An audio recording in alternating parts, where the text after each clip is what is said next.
What is up, guys? Welcome back to pretty good Thursday. Ray here over in the Raven flock. We're starting to feel pretty good finally. Like it's those early losses are finally starting to roll off your shoulders. Like fat melting off a brisket cap. You feel me? But welcome back to another Thursday edition of Fantasy Football here on Darwin's Raven. Of course, I'm your host, Darwin's Raven, Levi, whatever you want to call me.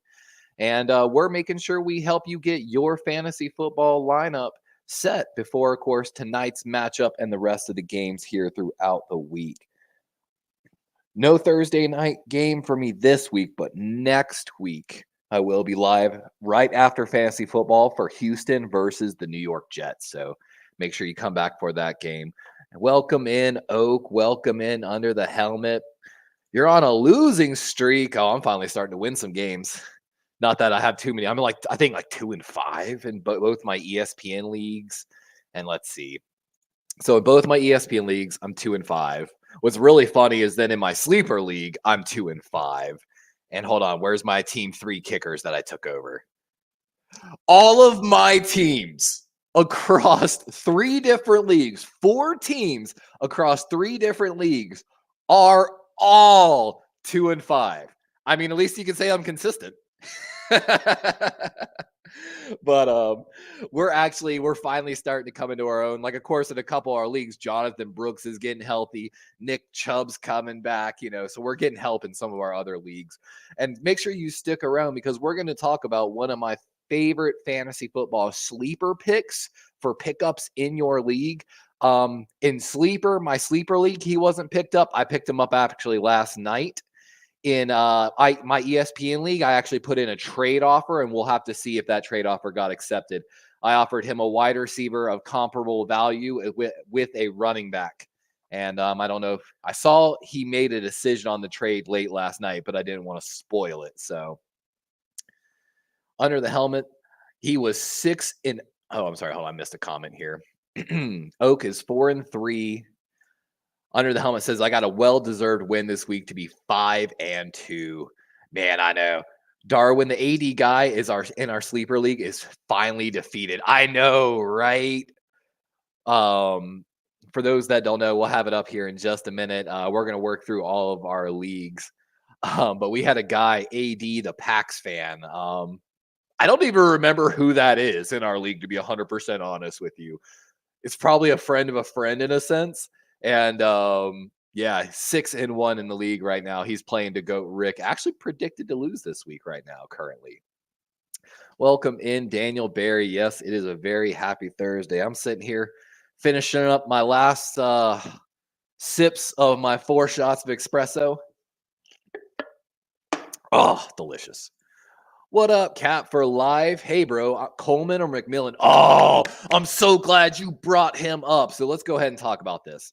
So, Cap for life, for those that don't know, that's my sleeper pickup, my fantasy pickup for everybody this week. If you are looking for a wide receiver with good flex option, I already picked him up in our sleeper league, but Jalen McMillan, the rookie out of Washington, that is, of course, a part of the Tampa Bay Buccaneers. If you weren't here with us live for that Tampa Bay game, Mike Evans having a really bad hamstring injury. It was re-aggravated. He tried to play through it. As someone that dealt with that, that's going to be like 6 to 8 weeks, depending on how bad because even a pull is a small tear in a sense. So he basically really tore that hamstring muscle a lot more, and that's going to be rough for him. Of course, then we saw Godwin with a horrific injury at the end of that game. So now the starting wide receivers for them are Sterling Shepard, Jalen McMillan, basically. And of course, Cade Otton's going to see a lot of snaps as well. But Jalen McMillan in that game saw 8 targets. He caught 3 of 15, so he's got to improve. But just that they were already going to him and he was kind of getting open, I've got faith. So if Jalen McMillan isn't picked up in your league yet, highly would recommend that. As for, let's see here, against Coleman is playing against Seattle this week. Seattle has a great secondary. Mike McDonald's defense is pretty solid up there. They're actually, if I remember right, Seattle is getting back 2 potential starting O linemen, veteran guys, and they really need their right tackle back. Seattle, if they're healthy for this game, big if those like case in point, if the tackle comes back, and I think Abraham, who might actually replace Bradford at right guard, come in, and I mean, it's hard to play worse than what the right tackle has been playing. Could dramatically change that Seattle team. I think I would take a chance on McMillan. I'm gonna be honest, Cap, with you. Naylor or Raymond? Well, Raymond's probably gonna get more snaps now that Jameson's out, but that's tough. Let me see here. I want to take a look at something.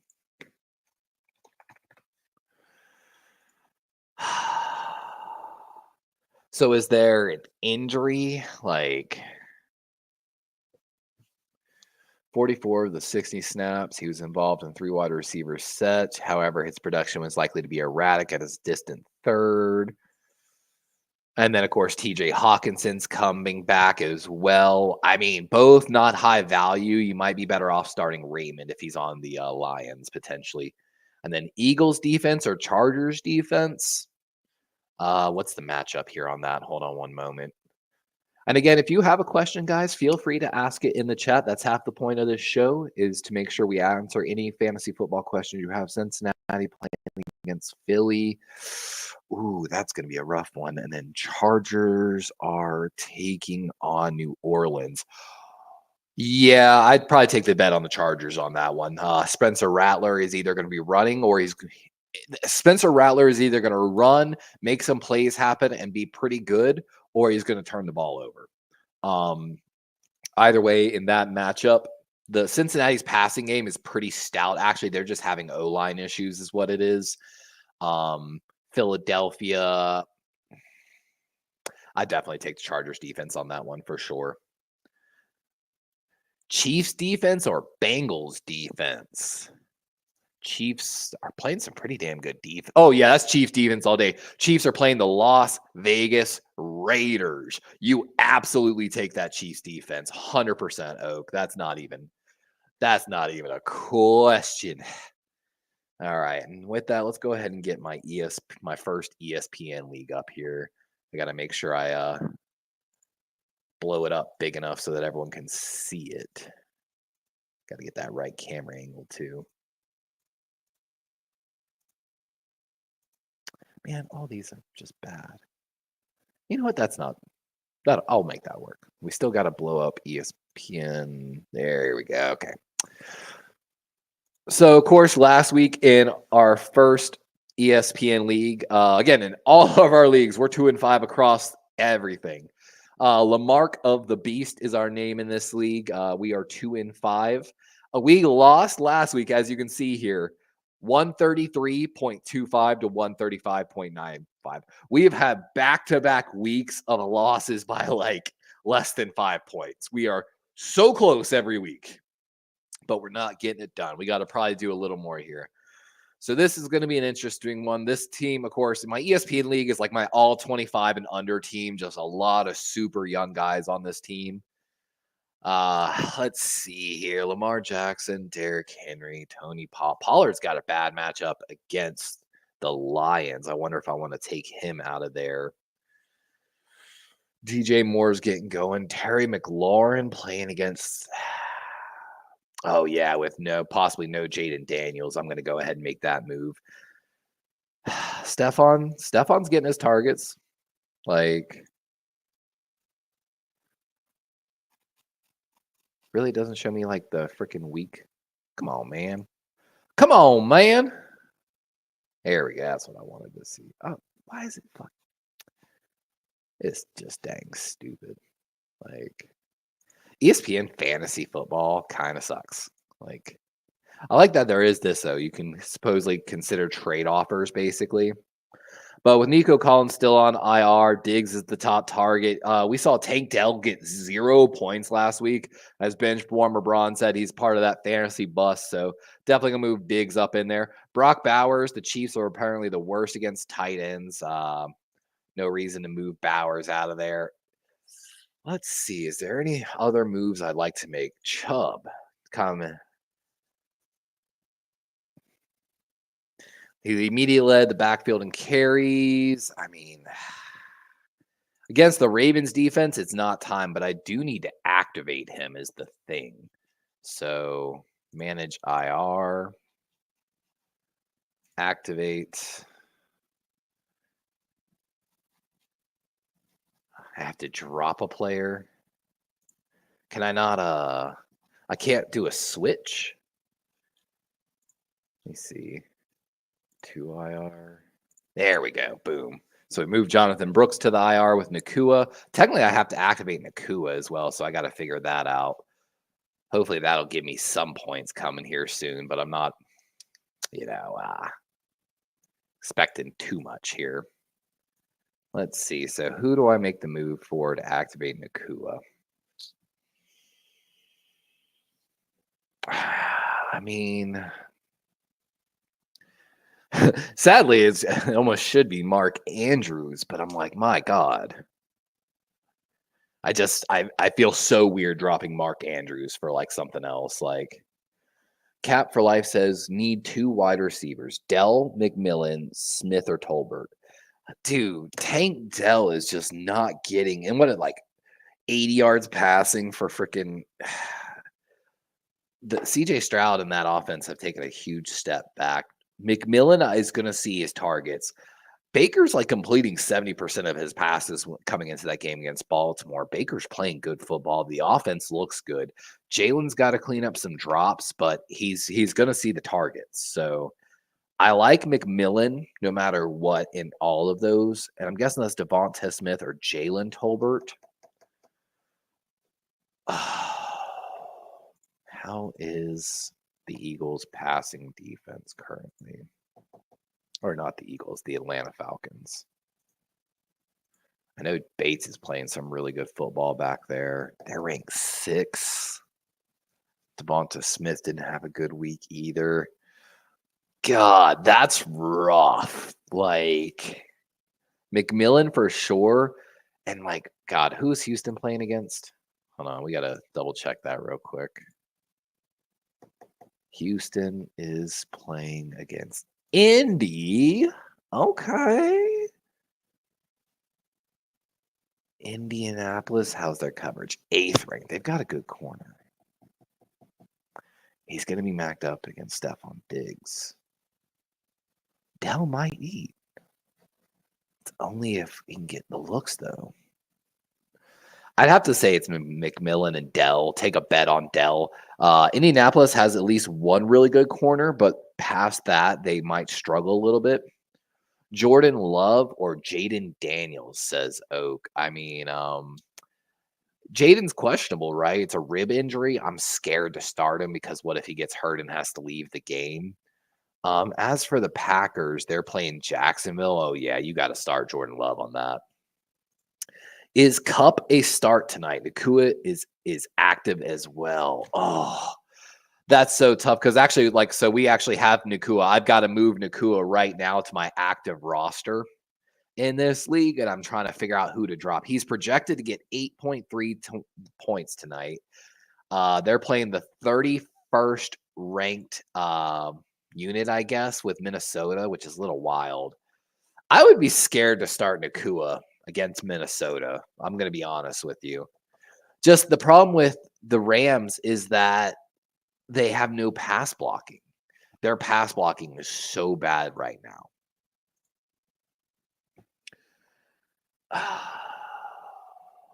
That's so rough.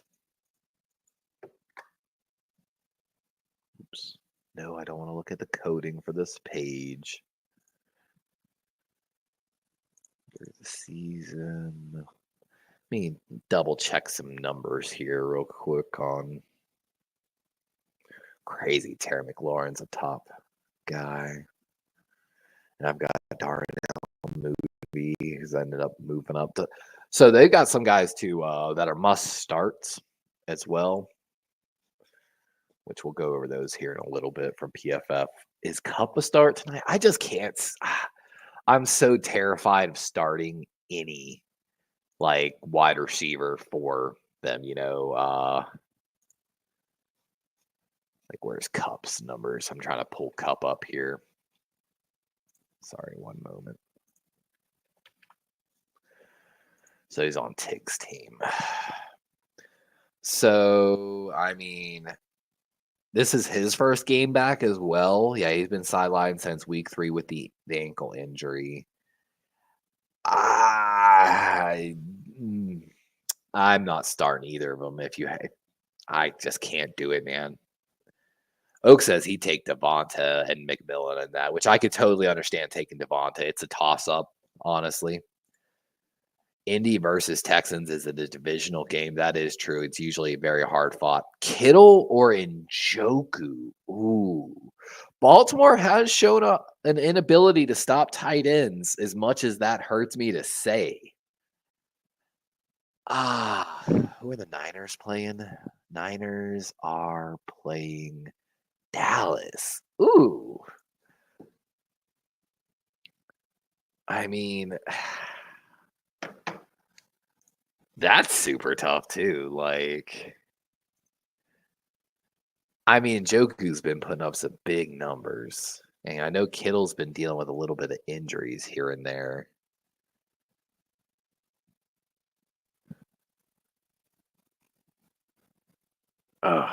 Wait, we have 3 IR spots? I didn't know that. I just learned something. Is Hunter Henry a top steaming option for the future? Tight end has been so rough this year, and you're absolutely right on that. I know Benchwarmer Braun was kind of joking about it. Basically, the only 2 that have been able to stay out is like Brock and who's the other guy? But there's like basically only 2 tight ends have been averaging even decent amount of points. It's and even in like the week-to-week matchups, these guys disappear, and it's just because the quarterback play that's associated with their teams, And if teams know to like zone in on the tight end, then it's just easy to take them away because they're not like elite level tight ends. It's just good matchups. You know what I'm saying? That's tough. Who do I move away from here to make room?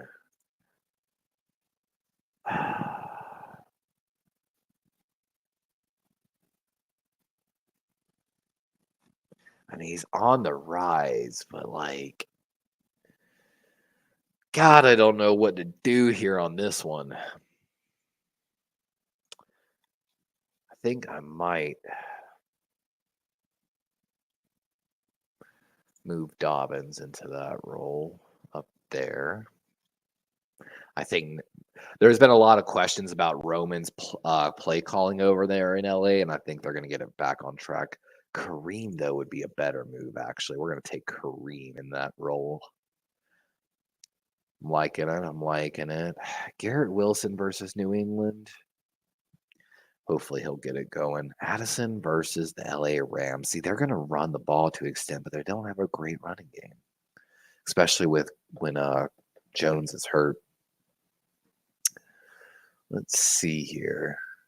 Steve-O says, I have starting Etienne, Harris, and Chase Brown in the flex. They all have share carries, though, but point per carry and catch, they do all right. Singletary on the bench. Should I start Jacoby over one of them? Oh, that's tough. Now, when you're talking about Jacoby, are we talking about like the wide receiver for Las Vegas, in the flex? Is that what you're talking about? Or Etienne? Tanks Bigsby is actually on the decline this week. Chase Brown just doesn't. Fantasy football people are starting to lose faith in him. I still got him, though. Najee Harris. Who are the Steelers playing this week? KC. Ooh. KC and Travis Jones absolutely destroys running games. I would maybe avoid Najee this week. I don't think he's going to produce very well. So maybe actually move someone in that slot. What up, Captain? Javonte Williams or Chuba Hubbard? So actually, this is a good one because on the must starts of this week for running backs, according to PFF, Javonte Williams is a must start. Williams now has a strong grip on the starting running back job in Denver. He's run the ball at least 13 times for at least 60 yards in 3 of his past 4 games, which were all Denver victories. He began the season by just playing just 50% to about 57% snaps of each games, but in the past 3 games, this has increased to 63 to 67% of the offensive snaps. According to PFF's strength of schedule tool, the Broncos have the best matchup for running backs this week against the Carolina Panthers. The Panthers have allowed the most fantasy points to running backs this season and have surrendered at least 1 rushing touchdown to a running back each week. 7 different running backs have gained at least 70 yards against the Panthers defense. So Javonte Williams, an absolute must start, Oak. Unfaithful. Raiders wide receivers versus KC. Yes. I mean, the thing is this, like, it's KC's got really good D-line play. Their coverage unit ranked, where's that? 15th in the NFL. So it's just, I mean, how much can you trust the Raiders offense? You know what I'm saying? Like, but then again, divisionally wise, they do usually play some really good games.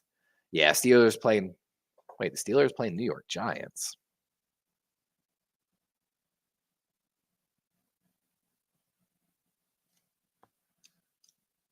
Yeah, they are. How did I mess that up? Yeah, the Giants, I could understand actually starting Najee against them. I don't know what I was thinking on that one. Haven't had enough caffeine yet. But not much more, I think. Oh, yeah, that's right. I got to get Nacua back on. I mean, would I be wild if I moved on from Xavier Worthy? I don't think I would. And I think that's the move I'm about to make. So I'm pretty sure I have to activate Nacua. Even if I don't have to, I'm going to play by the rule that I have to because you normally would in these type of leagues. And with that said, Xavier Worthy is going to get my drop. I don't trust him yet. So moving on, we have a second league to go to here. So this is the Locked On League we're in with Kevin Oestreicher of Locked On Ravens. Again, 2-5 in every league. We lost by about 20 points last week. So Jameson Williams suspended. Can I move Jameson to IR based? I think you can put suspended players on IR. You cannot. Cry. Done. That's a big rip. So, of course, we've got to move Jameson out of the starting lineup. We're going to move DJ Moore back up in there. Jackson Smith and Jiba playing against Buffalo. That's tough. Can I move Chase Brown out of the starting lineup? Why? Okay. Tyjae Spears is questionable. Braylon Allen. I think we're going to play some Braylon Allen. I think he'll get some touchdowns this week against that New England.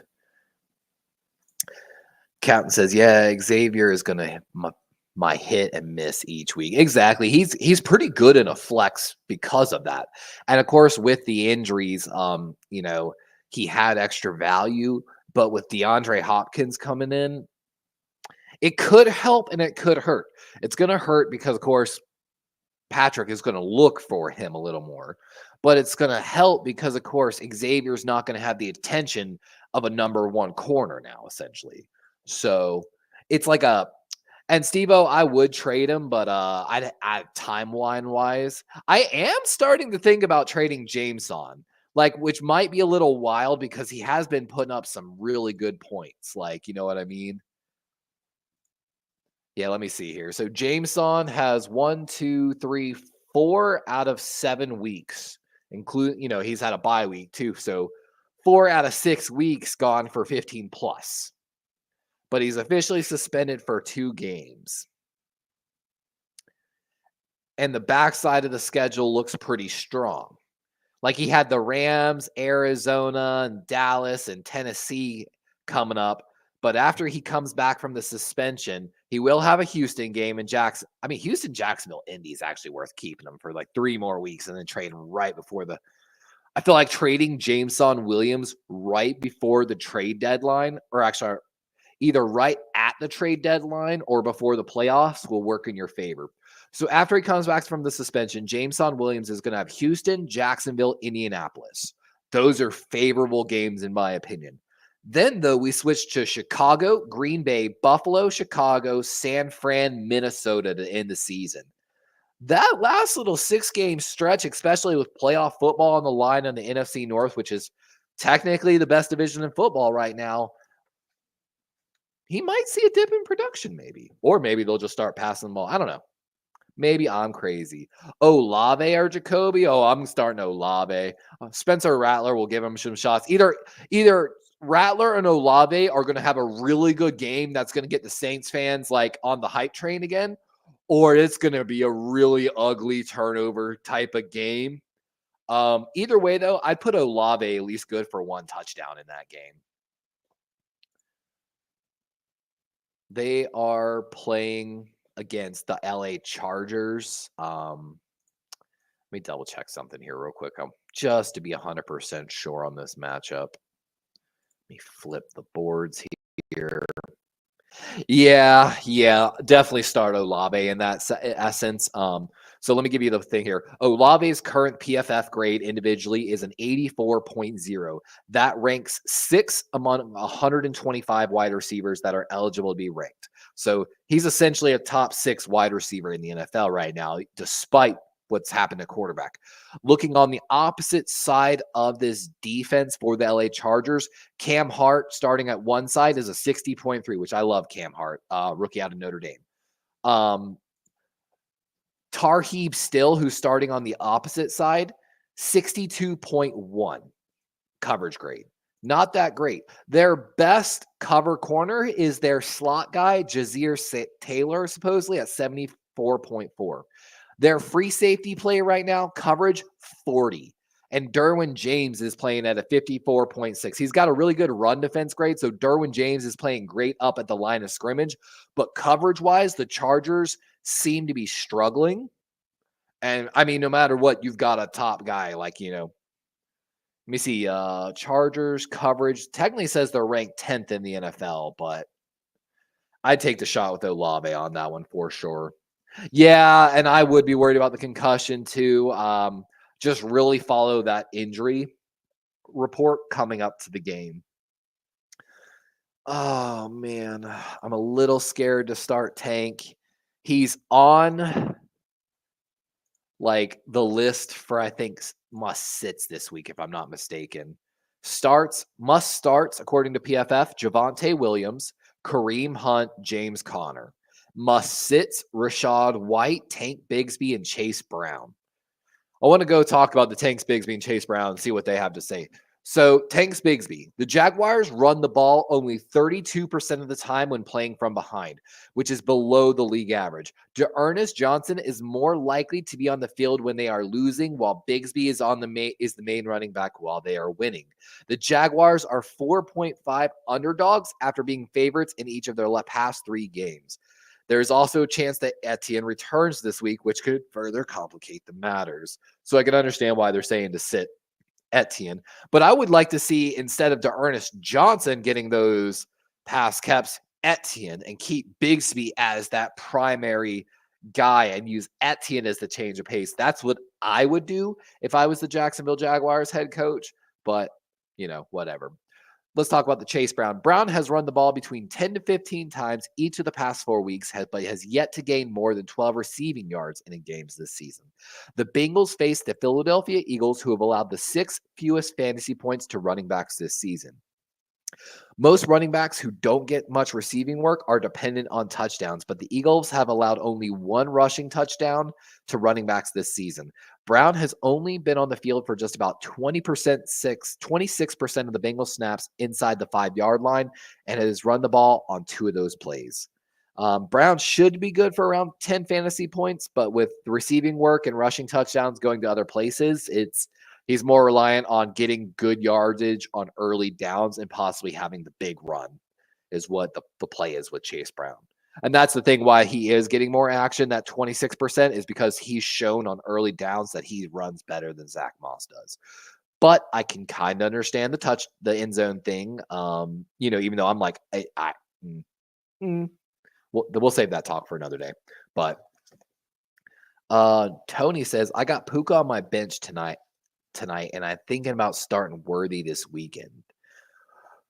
Worthy is at least worth something until DeAndre Hopkins. Like I said, the DeAndre Hopkins could hurt and help Worthy. It's going to hurt because no matter what, targets are going to go elsewhere. But it's going to help because now Worthy is not going to get the attention of like the number one corner of the opposing teams, which might greatly benefit him.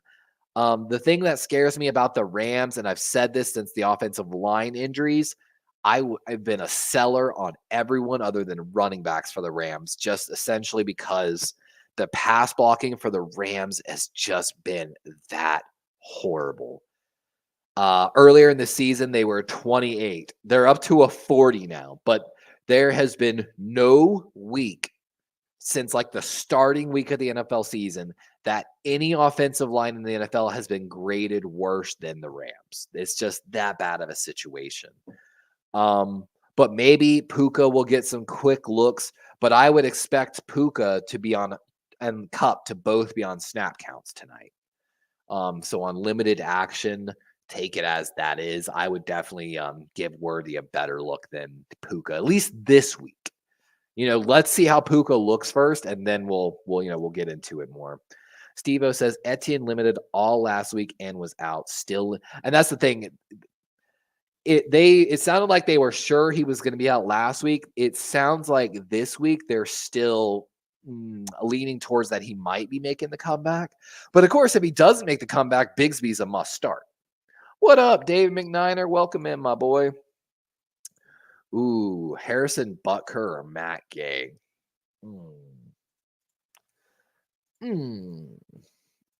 We having kicking questions. This is where it gets real. Let's see here. I'm going to pull up. Man, my boy McLaughlin missed that long kick. It would have hurt and helped me. Where's Butker this week? So Butker is pretty far down there in kicking, 52 points this season. Gay at 44 points this season. You know what? I got a good one for this. Let's go to the kicking power rankings. I've got PFF's power rankings for every single week matchup. Butker officially listed as number 4 on the and I could understand that just because the Raiders still do have Crosby. He might still be playing hard. They might have to do some kicks. It's just a divisional game, and usually divisional games are hard. As for Gay is currently listed as the 21st power ranking kicker. So if we're talking purely power rankings, it would tell you to lean towards starting Butker. I think it's pretty funny. I was thinking about this the other day when I was watching the Niners-Chiefs game. The Chiefs have to have the most controversial special teams room in the NFL. So everyone knows about the controversy, Harrison Butker in the offseason and the graduation speech, yada, yada, yada. That was on ESPN for a full 2 weeks. But if I'm not mistaken, Ariza, the punter for the Chiefs, a.k.a. isn't he not Punt God, who was drafted by the Bills and then had those really bad rape accusations come forward and the Bills cut him? Isn't that the punter for the Chiefs now? Or am I just crazy on that one? Someone should Tony says, I don't know what I should do with Jameson Williams during the suspension there next 2 weeks. And I agree, Tony. I just double checked. My ESPN league does not allow you to put suspended players on IR, so I can't move him to IR in that. After I got Metcalf in a trade, I'll have CeeDee Puka, Metcalf, and McLaurin. I want to keep four wide receiver 2. And I feel you on that. Like I said, technically after his 2-game suspension, he is going to have 3 really good matchups. And I don't know exactly when your trade deadline is in your league, but I would think about it. It's just, man, it's so hard. He's been so explosive this season. And it's just rough to have to move him. Am I getting a call? 1 second, guys.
Sorry about that, guys. I just was like, why is my phone like ringing and blowing up right now?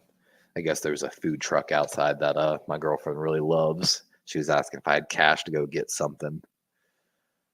I also have Bateman Worthy, and Bateman has been on the up and up, man. Like we talked about it during the Ravens game. Bateman in the previous 2 games before the Tampa game, 8 catches for 129 yards, while having one of the best separation scores in the NFL. And then, of course, he had a good video, I think 100 plus yards again in the Tampa game. So Bateman's on the up and up. Perry Yoko says trade Mahomes plus Brees or Kyron for Jaden Daniels, Pollard, and Neighbors.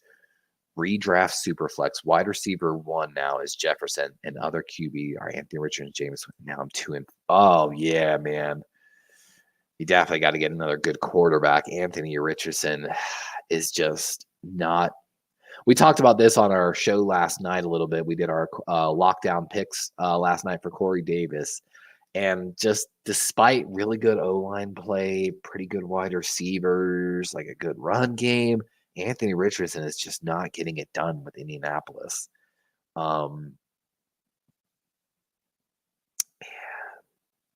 Trade Mahomes.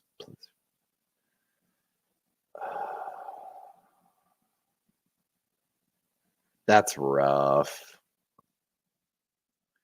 It's like I feel like you can't really afford to let a quarterback your Mahomes go. I mean, at least you're getting Daniels, but Daniels. Hold on, let me double check something here. I want to look at the strength of schedule remaining. NFL remaining strength of schedule. Washington 17th hardest, so about dead middle. Chiefs actually, though, have an easier schedule than them, supposedly. So Mahomes probably has, but Mahomes isn't even playing well. So it's like the Daniels injury scares me, but at least it is just a rib injury. You can put a flak jacket on it. You know, Para, I would actually think about making that trade. Daniels technically is playing way better than Mahomes is. Brees and Kyron for Pollard, I mean, right on. And then if you get to add Neighbors, Neighbors has got really good potential as well. I think I would take that trade if I was you. But, you know, it'd be like that. Tony says, I'm also starting Laporta for potentially the last time this week. And they've been making so much fun. Like Laporta had an injury, though, beginning of the season. I think that injury is still limiting him, is I think what's going on here. Yeah, maybe he'll get some more targets with James on suspension, but like I agree, if Laporta doesn't get it done this week, it's that's how I feel about Mark Andrews, man. Mark Andrews has just been disappointing me all season. Like Romeo Dobbs or George Pickens, that's a good one.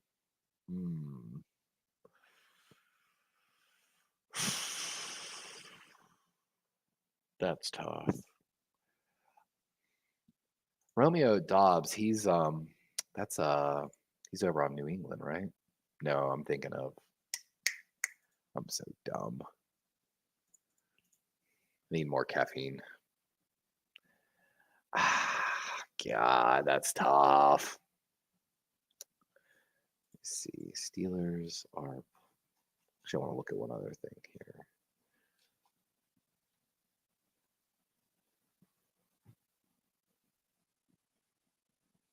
Touchdowns. Waddle. I should have looked more at the power rankings there first. Let me see. Where's Pickens? Is he even ranked?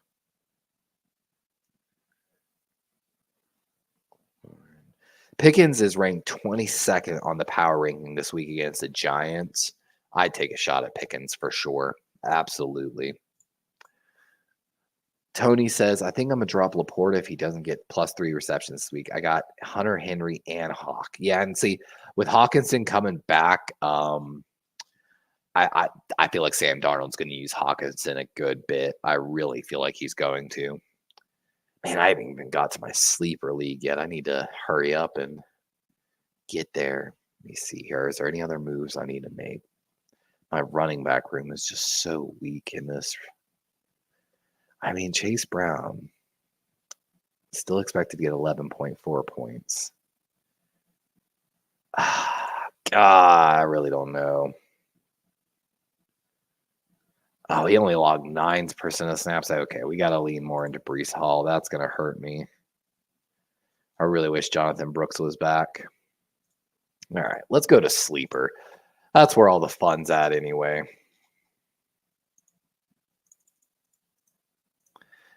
It's unfortunate I can't close the Sleeper like chat. But that's why I also have the picture on that side to help cover it up a little bit. Oh, and honestly, I said this might be a quicker stream than normal. I'm just tired. I've been running around a lot. I didn't get a full 8 hours of sleep last night either. I'm trying, for those that know, I've been like working out, trying to get back like into playing shape in a certain sense. But I have to be consuming at like minimum 3,400 calories a day, and I am just not hitting my calorie goals. Like I am failing so hard on my calorie goals. So yeah, I'm trying to. The sucky thing is this: I put my card in the girlfriend's wallet earlier, and then I had to go make an errand run earlier, and I used cash for it.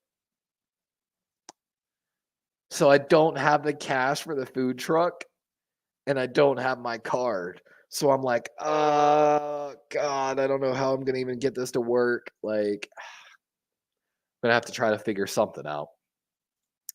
Jordan Mason or Jonathan Taylor or definitely not Rico Dowdle. Let's go ahead and clear that one up. Let's see. Indy playing Houston, San Fran playing Dallas. Oh yeah, that's Jordan Mason all day. That's Jordan Mason all day. Dallas couldn't stop a running game, even if it was an offensive lineman in there at running back. Like, just Dallas can't stop the run. You roll with Jordan Mason all day on that, for absolutely sure. Just no way you can go otherwise. All right, let's take a look here. I don't ever do my teams until it's like I get here because I want everything to go down exactly how it's supposed to go down here. So who are we playing this week? I'm playing myself. I lose no matter what.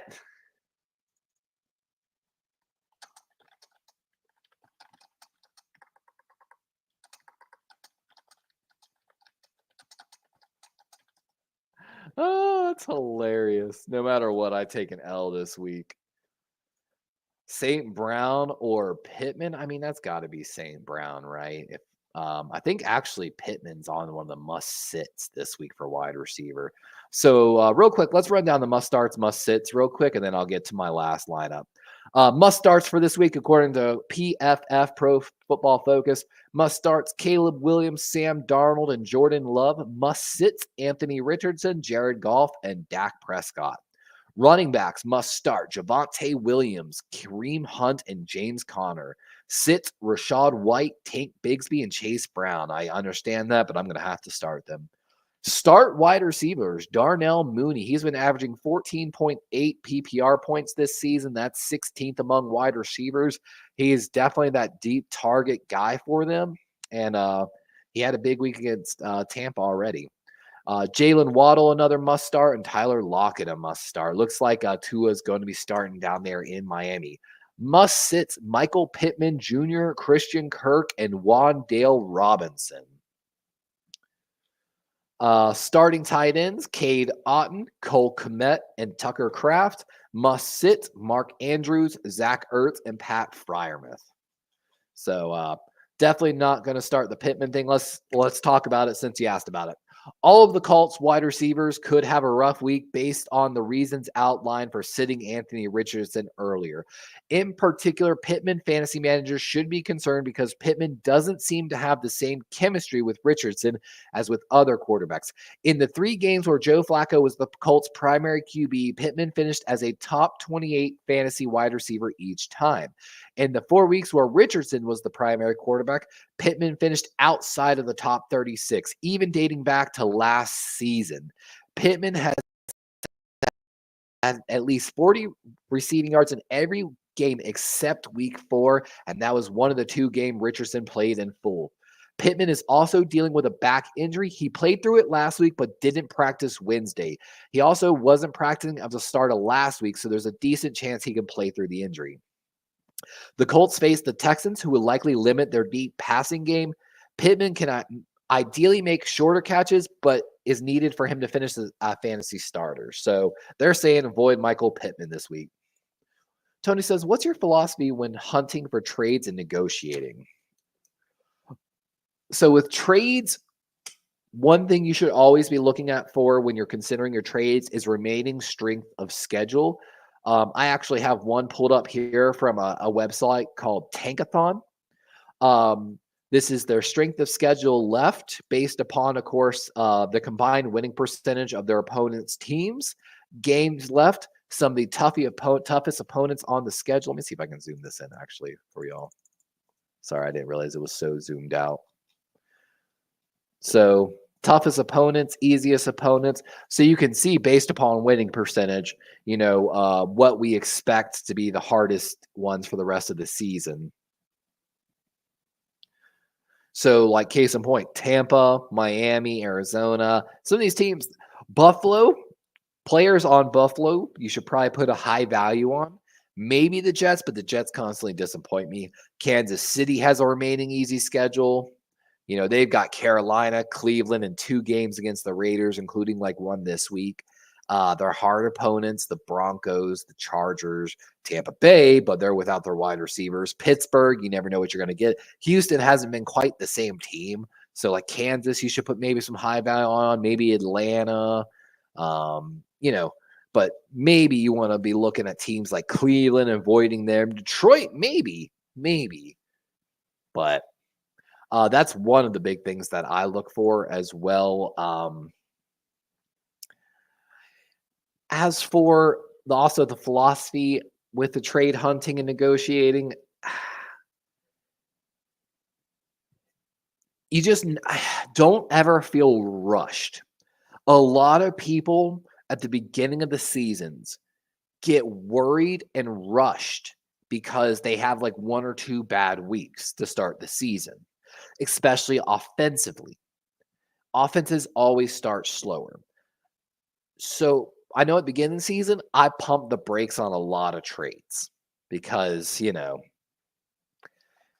it just let things play out a little bit.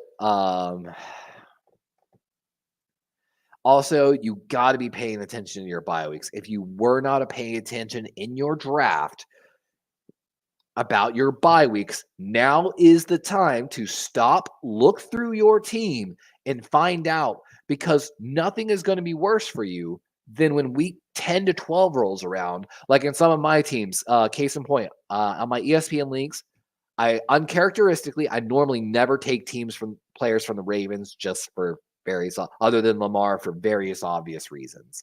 I just don't like to jinx my own team a little bit.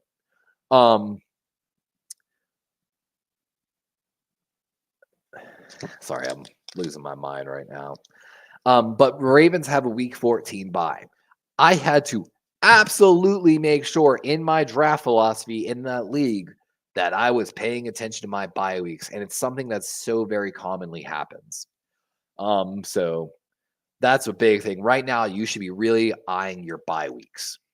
Oak says Darnold or Love? Ooh, now that's probably the toughest one you've asked me so far, Oak, to be 100% honest with you. Darnold or Love?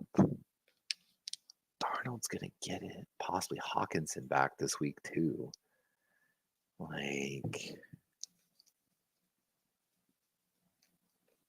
But Minnesota might get the lead early and run.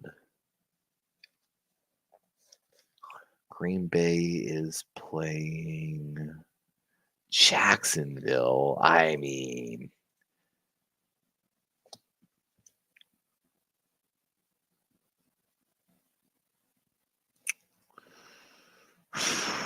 that's tough.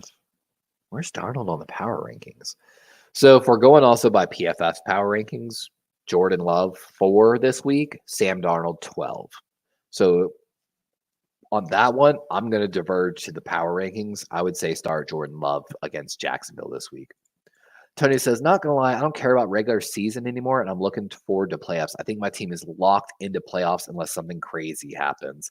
And I kind of feel you on that, Tony. We're starting to gear up here. I made a joke earlier at the beginning of the stream. Those early losses and the burden and the worry are starting to melt off our shoulders here in the Raven flock. It's like watching that fat cap on a cut of brisket melt as you're smoking it. You know what I'm saying? Like, Tony says the 14 I'm fucked with bye weeks, not gonna lie, because I have playoffs locked in, and then I know that my injury situation going to playoffs, I can make the drops I need. Exactly. Like I was actually explaining this a little bit to at one of my errands earlier. I was at the gas station and I was talking to them about fantasy football a little bit. Basically, someone saw my shirt and they were like, "Oh, you reminded me, I got to set my fantasy football lineup." And I was like, "Hey," but so I was talking a little bit about fantasy football, and I was like, you know what? I'm going to be honest with you. At the very beginning of the season, I really do not mind losing. It is not about how you start the fantasy football season. It's about how you finish.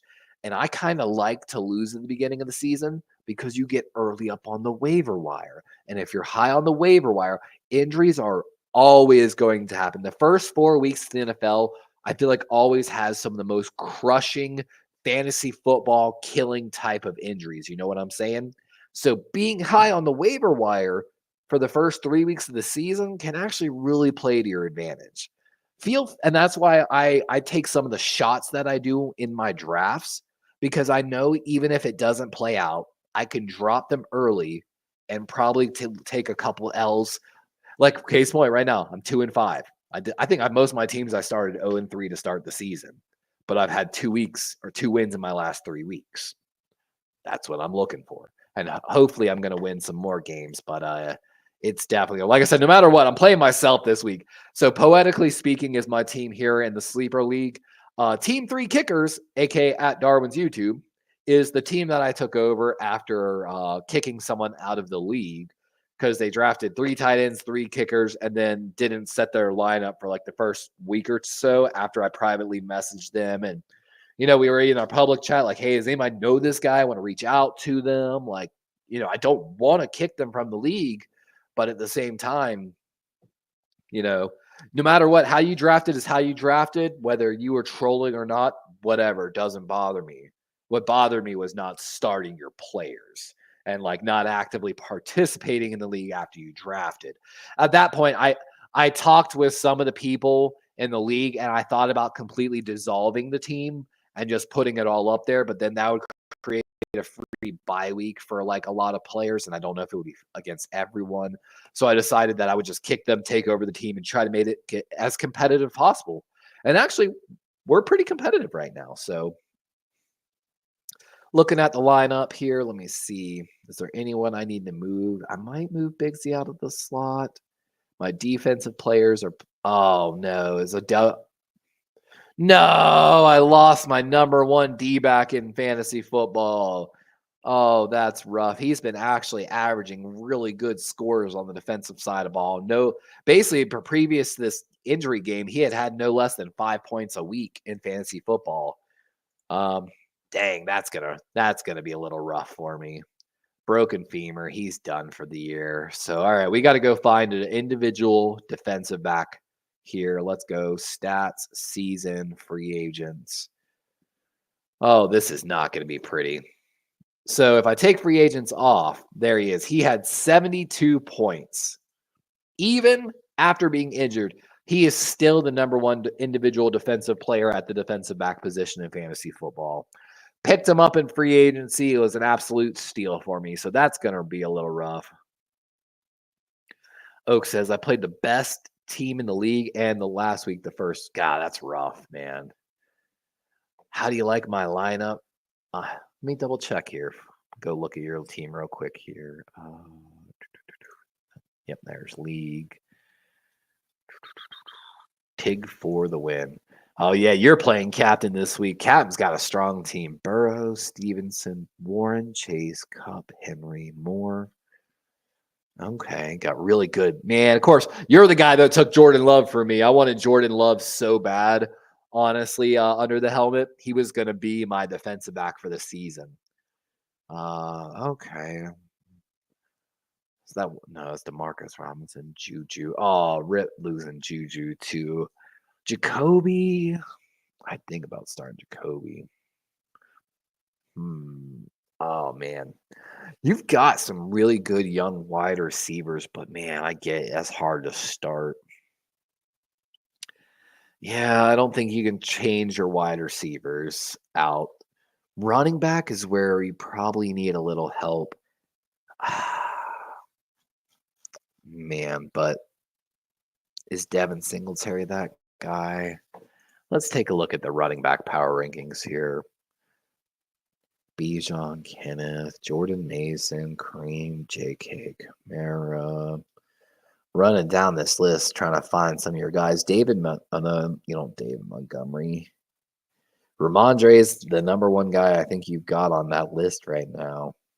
God, that's rough. Jaylen Warren's number 39. Devin Singletary is 45. Yeah, I mean, power ranking wise, too, you've got the best running backs you can get in there, basically, this week, it would seem. That is rough. That is really rough. You're one of the guys I feel like you should maybe try to make a trade, package some of those wide receivers. Like if I was you, Tig, Pittman,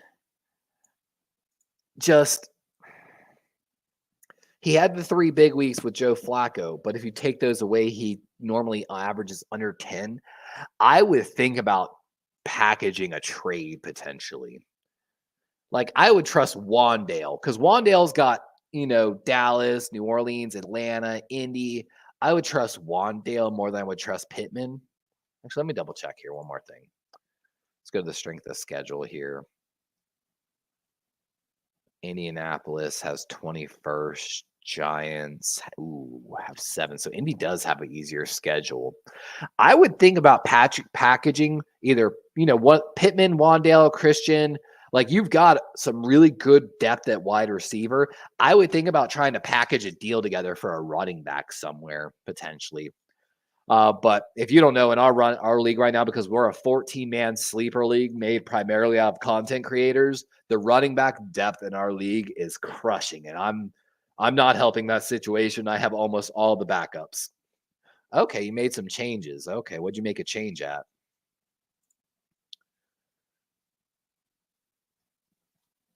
Would you make the change?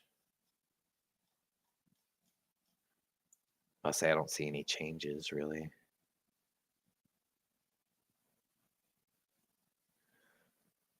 How's Theo been? I had Theo Johnson early in the season and I dropped him. Yeah, he's got the potential, man. If they'd been able to have Darren Waller and Theo Johnson, that Giants offense would have looked a lot different. And that's what I'm saying. Under the helmet, you could probably package some of those guys together for a really good trade offer potentially and try to go find a running back on a team. Oak says, I'm going to go get the Cowboys D if they're available week 15. And that's another big thing is looking for the individual matchups. Like a lot of what I do, like case one, when I drafted Lamar Jackson, one of the first things I did is I went and I pulled up the NFL week schedule for week 14. And I said, shit, who's playing like the Carolina Panthers, or like whatever team I thought was going to just have a really bad year and just go get them for just a 1 week matchup. One of the bonuses, though, if you draft a quarterback, and here's a future fantasy football tip. If you draft a quarterback that has a very early bye week, this is to your advantage. Because like in one of my leagues, I had Jared Goff, who I think's bye week was like week 4 or something like that. Super fucking early. Because his bye week was early, after that week, I no longer need to really carry a backup quarterback on my roster. So that frees up an extra roster spot for depth at running back and wide receiver after that. So sometimes if you're waffling on a quarterback, like you're not really sure the guy you want and you're drafting, like whatever post round 4 or whatever, keep an eye out for the early bye weeks because having that extra roster spot heading into like trade deadline time and where injuries are starting to stack really can make a difference on your roster. I'm going to make a trade. See, I got a lot of, yeah, that's what I'm saying, man. You got a lot of depth at wide receiver under the helmet and making a move for possibly a running back would really work to your advantage potentially. And like I said, looking at your team with all those wide receivers, you might want to plan for some bye week action right now. Like start looking at your bye weeks a little bit. All right, but that's I gotta remember. I gotta find with whatever his name was, my defensive back.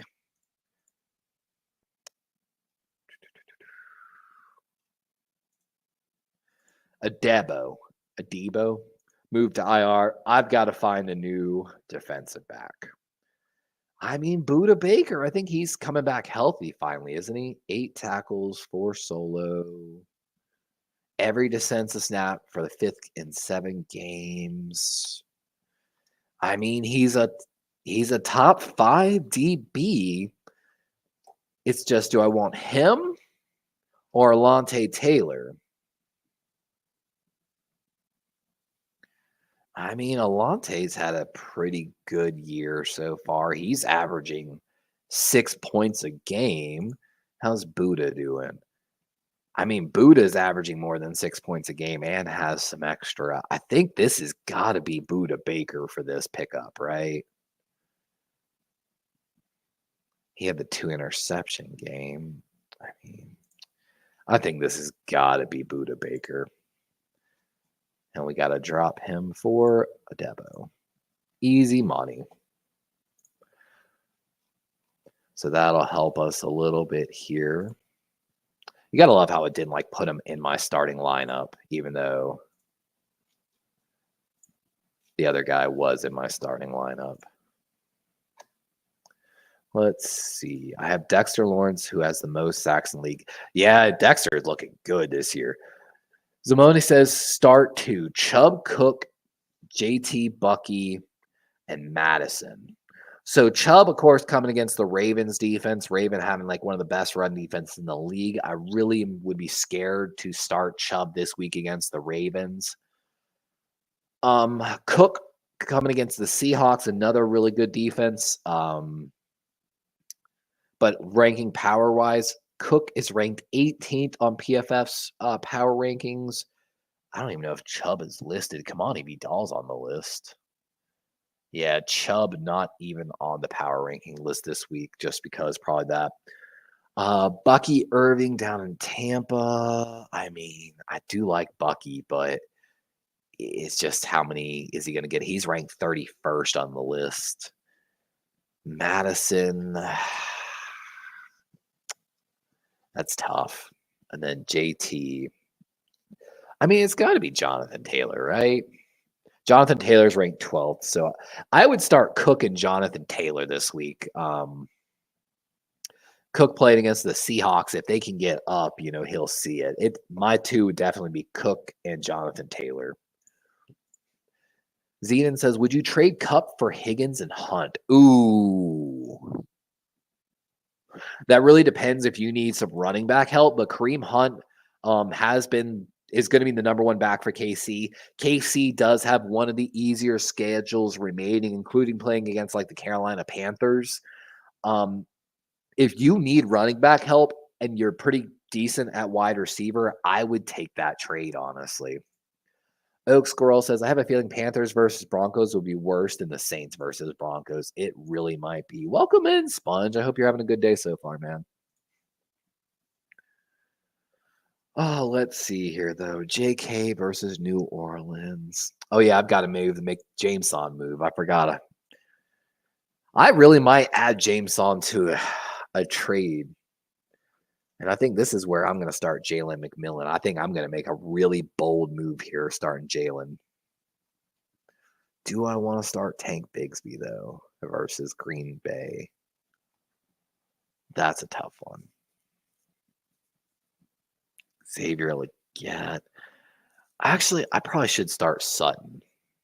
I feel like I should start Sutton over Bigsby. Do I start Dobbins, though?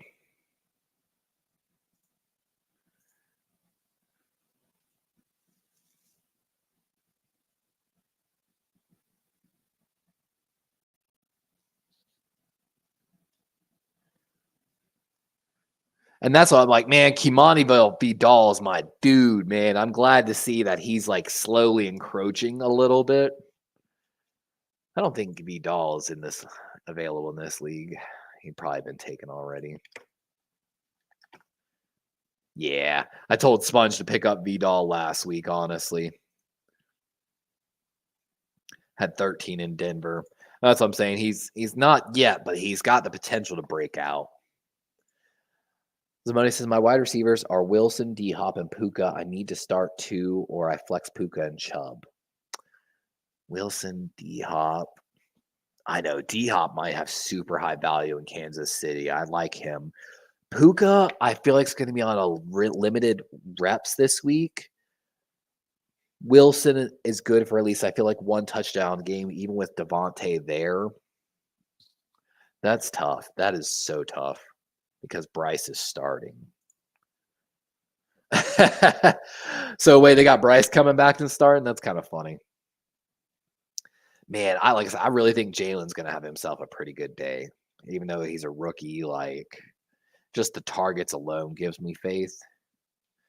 And let me see here. How is my other team? So Sam Darnold, Bucky Irving. Let's see here. Let's see what they got to say. Did not practice. Ooh, he did not practice Thursday. That's not a good. And the team is officially listing him as non-participant. Friday will be his best indication for week 8, but his availability for week 8 is not looking good. Rachaad White and Sean Tucker will both be primed for more work, so you probably should definitely steer away from Bucky, potentially.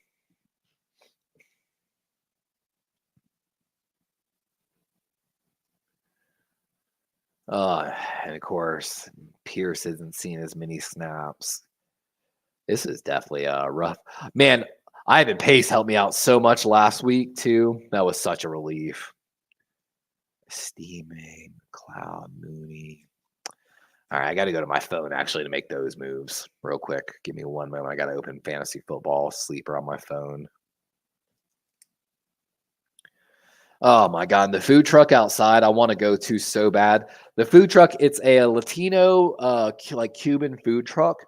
And what my favorite thing and my girlfriend's favorite thing is they have a queso dip, but it's they call it a chori cheese dip. So the guy makes his own chorizo sausage from scratch and then grinds that chorizo sausage for the cheese dip. So it's chorizo sausage in the cheese dip. And it is just it is the best cheese dip I have ever had in my entire fucking life. I will be honest about you.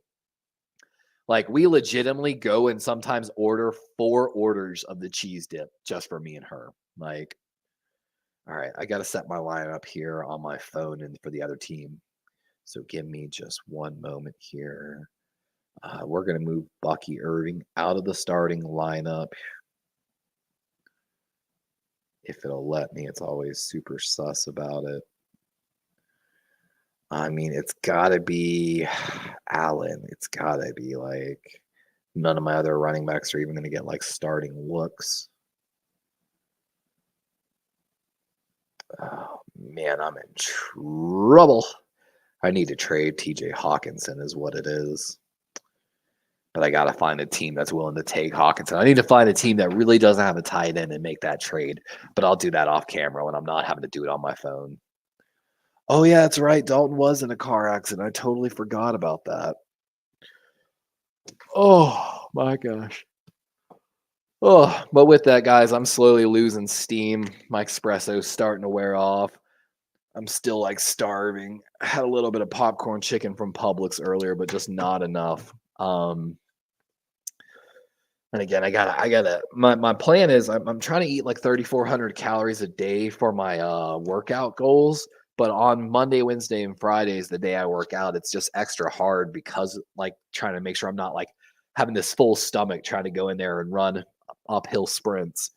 So like on Tuesday, Thursdays, and Sundays, I'm trying to like extra. So on Monday, Wednesday, Friday, under the 3,400 goal, but Tuesday, Thursday, and Sunday over the 3,400 goal. So I definitely got to go.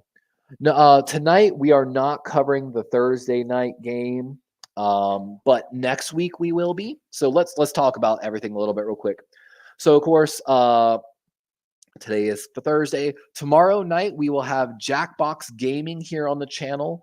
9 p.m. Eastern Standard Time. For those that don't know, Jackbox Gaming is where we do a game show. We play various trivia and comedy games. It's an adult humor show where we sit back after a long week on a Friday night, have a glass of Crown and Coke, hang out with our friends, and just play some games, to bring everyone together a little bit. And the games can actually be played by our chat members as well as their space available. And even when the game lobby does fill up, you can actually join as audience members and like vote and put answers and stuff like that. There's different ways the audience members can join. Of course, Baltimore will be taking on the Cleveland Browns this Sunday, 1 p.m. We cover every Baltimore Ravens game live. I think I actually canceled my second game for this week just because I wasn't feeling the best, and it wasn't a good game. Of course, then every Wednesday night, we do our lockdown picks. That's where we do our pick'ems with our good friend David McNiner in honor of the late Corey Davis. Next week, though, fantasy football, 5 p.m. Eastern Standard Time at our normal time. But we will do like a short break and then go live for the Houston versus New York Jets Thursday night football next week. As well as coming up sometime this next week, guys, barring everything still finger crossed goes well, I may be doing a preview show with Brandon Perna of That's Good Sports. Reached out to him as soon as the schedule got released this offseason. And, we all know he's a good guy. And he reached back out to me and basically told him, hit him up late October to plan the show. It's late October. I just don't want to rush him. I don't want to, be a bother or a nuisance to him. But with that, we should have a preview of the Baltimore-Denver game next week with Brandon Perna of That's Good Sports. I've got to start doing some research and prepping my questions for the show. So look forward to it, guys. I really appreciate every single one of y'all for coming in, hanging out with us. Oak says Jackbox is earlier tomorrow. Yes, we started now. for those that don't know, like 2 or 3 weeks ago at the end of our Jackbox show, I was talking to the guys and I was like, hey, it almost like seems like we sometimes want to play a little more and we almost don't have enough time, even though our stream is going like 4 or 5 hours. Like, my God, man, I was going from 10 p.m. to almost 3 in the morning, on my time zone. And originally I started the show later, mostly to give a lot of my West Coast guys like time to like shower, relax after they got home from work. But after talking to them, I asked them, we took like just a quick vote and I said, hey guys, like, of course I have the time to do it. But if I could start an hour earlier, 9 p.m. Eastern Standard Time, would y'all want me to? And it was a unanimous yes from all the other guys on the panel. So I was like, well, at that point, so from here on out for the rest of the season, Jackbox is an hour earlier, 9 p.m. Eastern Standard Time. One final question here. Jordan Green says, who do I start, Swift or Montgomery, and Bowers or Kittle? Bowers playing has a very favorable matchup this week, actually. Got him on this other team, if I'm not. Or no, I'm on my ESPN league. Bowers has a favorable matchup. Kittle does too, though, I think. Who's Kittle playing? Yeah, Kittle's playing Dallas. But I also expect them to run the living crap out of this ball. I mean, but Kittle's been an absolute monster. It's kind of hard not to start him, Keep an eye on his injury designation for Friday. But it's hard not to start Kittle, right? But Bowers has been good too. Sponge says, look at my team and give your thoughts, Levi. So again, Sponge is in our fantasy football league here on Sleeper. I always pass your team, Sponge. Where are you? I'm playing myself this week in fantasy football, by the way. There you are. I forgot you always have the picture of me. Yeah. Marvin Harrison. Man, I would not have made that pick. That was one of those picks that I didn't like, Sponge, by the way. But I know he scored some good points. Vidal is going to be pushing Dobbins for carries. That's going to be a rough one for you. I'm guessing you've got some bye week action. Nacua is coming back. You could possibly, I'm going to be honest, Sponge. It might be worth putting Nacua in your slot there. Downs has had better chemistry with Flacco. Are you carrying 2 kickers? Bro, why do you have 2 kickers on your roster? And why do you have backup defensive linemen? Bruh. Can we talk about that, Sponge? But yeah, you've got 1, 2, 3, 4 individual defensive players and a backup kicker on your team, man. But again, I know also you just we didn't get those moves early for you.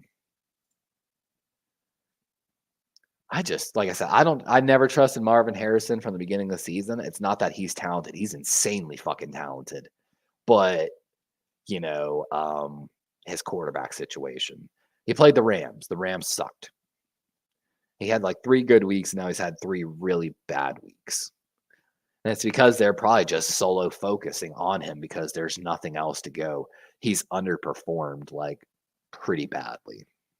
Almost other than 2 weeks, essentially, he's underperformed out of 7 so far. Dangle Marvin Harrison. That's my Sponge. That's my official advice to you. Dangle Marvin Harrison as trade bait. There's got to be someone willing, I feel like, to take that trade. And you desperately need some help.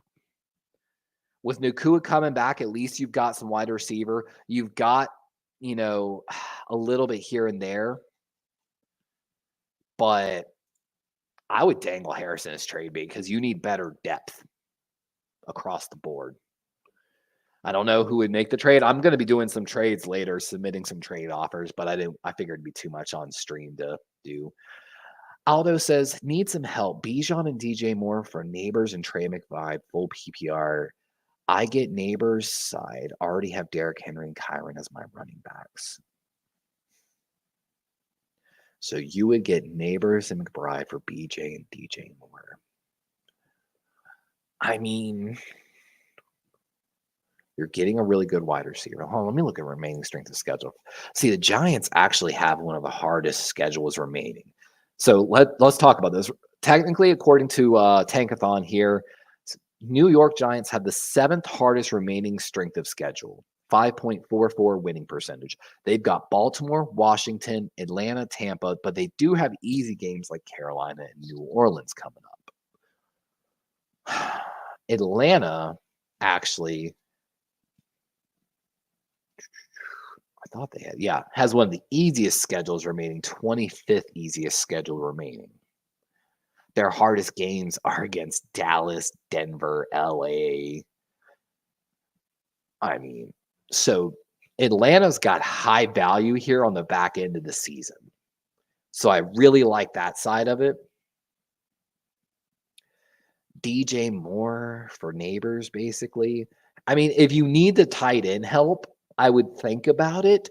But if you don't need tight end, I'm not really sure if you make too many moves there. Like, you don't need running back help for sure. Sponge says, I probably will put him in the slot. Aubrey was on bye last week. So yeah, go make a move. Let's see here, Sponge. If you're going to drop a kicker, let's just see if there's anything available in the league right now. I'm sorry I took Jalen McMillan last night, or I would absolutely be telling you to take Jalen McMillan off the board right here. As for running backs, I mean, Eckler, someone dropped Eckler. Eckler's not great, but if Brian Robinson does see an injury again, Eckler instantly becomes an RB2, RB3 option. Honestly, if I'm you, Sponge, I'm immediately putting this waiver offer in for Austin Eckler. Like I said, just in case anything happens to Brian Robinson again. I mean, and if you look at his fantasy points, he's averaged almost 10 points a game. The fact that Austin Eckler, I'm not going to lie, Sponge, I might put in one for Austin Eckler as well on one of my teams. The waiver wire will go through on Friday, so keep an eye out on that. I mean, Ty Chandler not getting a lot of carries. Even with the Aaron Jones injury, that's a little rough. It's so hard to find depth in this league. Like, so hard. There's just nothing at running back left. Like I said, I can't believe Eckler's even there.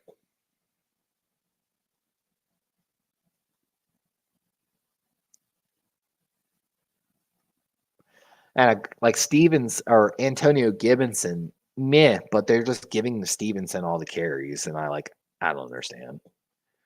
I don't understand. And of course, Ezekiel Elliott leads them in rushing attempts coming back, but they're just playing so bad. And he's not getting used in the passing game. It's just rough. It's rough. And tight ends aren't performing that good this season either. Like,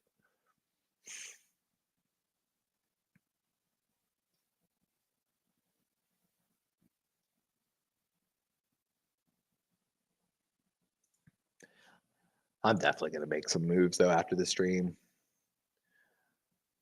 Joe just offered me Brisket, Jacoby Brissett for Ernest Jones. I mean, you don't really need a quarterback, though, either. Like, is the crazy part. Let me see. Linebacker, season, stats.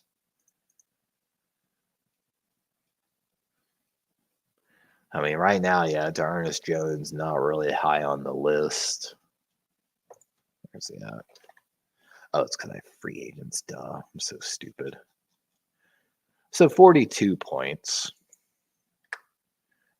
Not bad. It's just Brisker.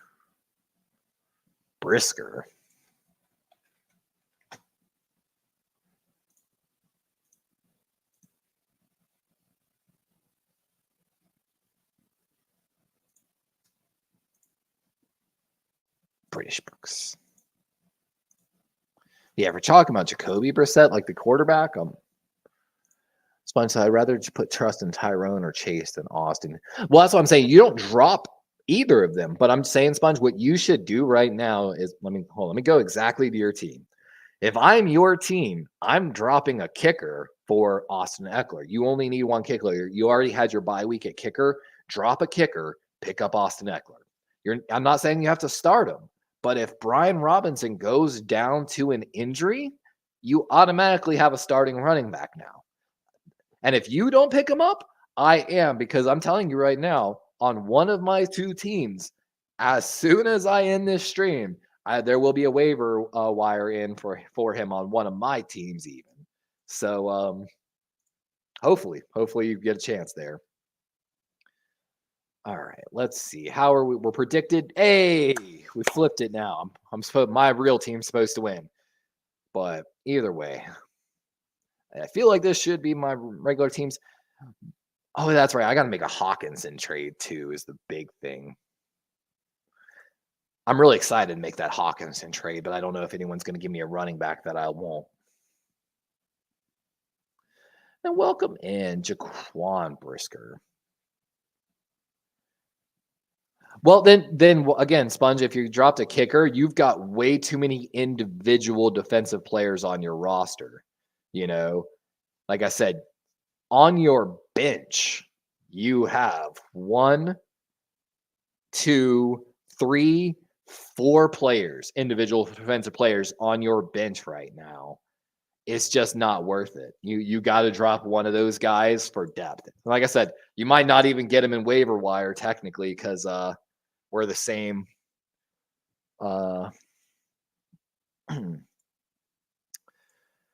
And of course, here we have all the players that are trending up. So a lot of the Tampa Bay people, Trey Palmer, K. Dot, and Sterling Shepard. Basically, any target that might be there other than, how's Cedric Tillman doing after the trade? I mean, he had 18 points, 8 to 12 targets. I might take a shot there too. I'm about to take some shots as soon as the stream ends on the Sleeper League. But all right, guys, everyone's rolling out here. We were about to wrap up the stream, and then we had some last-minute questions, so I wanted to make sure I got those answered. But again, special shout-out to everyone who dropped in here. We will see y'all tomorrow night for Jackbox Gaming. I already got the Crown and Coke and a frozen pizza ready for it. And again, hopefully next week we'll have a preview show with Brandon Perna from That's Good Sports. But thanks again, and we'll catch y'all tomorrow night, hopefully, and we'll see you maybe Sunday for Baltimore versus Cleveland. I'm Darwin's Raven. Have a wonderful rest of the day, y'all, and good luck to everyone's fantasy football teams this week.